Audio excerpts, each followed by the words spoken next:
In this lecture, we will discuss about the state of ecosystem. So here we will discuss about the homeostasis of an ecosystem.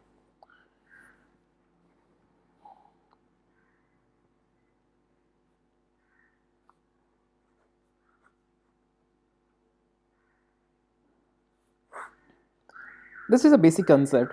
It is said that the ecosystem is capable of maintaining a state of equilibrium. State of equilibrium, which means that it is well capable of regulating its own species and functions.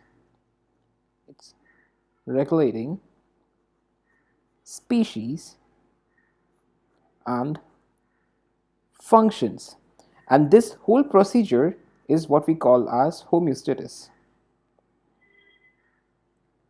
So for example, if we see that if there exists a zooplankton and phytoplankton, the zooplanktons are basically the small fishes, whereas the phytoplanktons are like grass-like plants, which are basically submerged underwater. So just imagine if the population of the zooplankton increases, then the population of the phytoplankton will suddenly decrease. And if such thing happens, then there may come a stage when they will starve and die because the population of the phytoplankton is rapidly decreasing and lack of resources will be there, means lack of food for them to survive. Now in such case, the zooplankton will decrease, the zooplankton will obviously decrease, and the phytoplankton will also keep on decreasing. But when they keep on dying, the phytoplankton will again start increasing and the zooplankton decrease. So it's basically like a cycle. When the zooplankton increases, the phytoplankton will decrease, and it comes a stage when there is no zooplankton left, the phytoplankton will keep on increase again, and again then zooplankton will increase, they will decrease. So it's more like a cycle, right? That's what we call as an equilibrium. So yes, an ecosystem is well capable of regulating its own species and functions, and this is what we call as a state of equilibrium.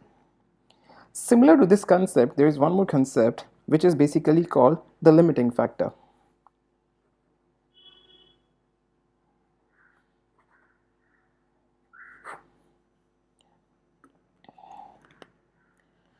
The limiting factor is basically a concept which was given in 1846 by the Liebig. Actually, the theory was not very much accepted, but you can still find somewhere mentioned in the NCERT. So we need to discuss this thing. So what it basically says is that they provided a basic graph like this. Now in this graph, let me make the graph first.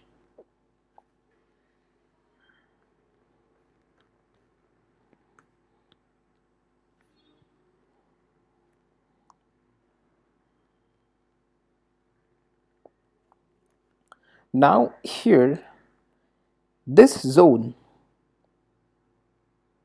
and this zone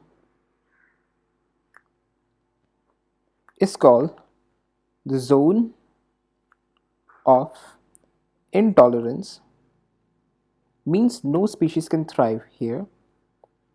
That is a zone of intolerance, whereas this line signifies the number of organisms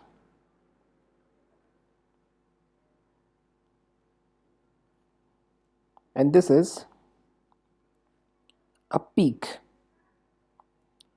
and these are two, that's called the limiting factor.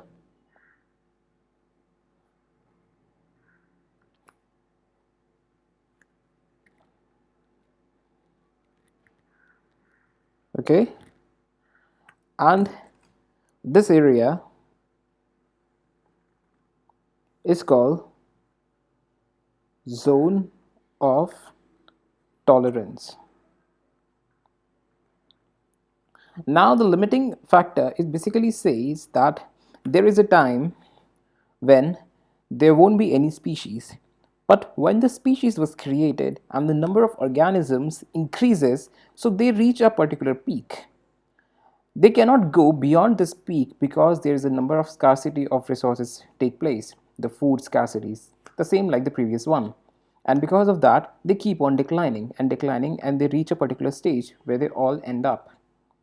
And then again this cycle will repeat itself. Then zone of intolerance will be there, then again there will be a food, and then the organism will take birth again. And this whole process keep on repeating. And where it stops and ends, this is called the limiting factor. So this was a concept given late in 1846. I hardly think that they will ask, but still that you're an environment student and UPSC student, then you should know this thing. So that's it. Let's move to the next chapter.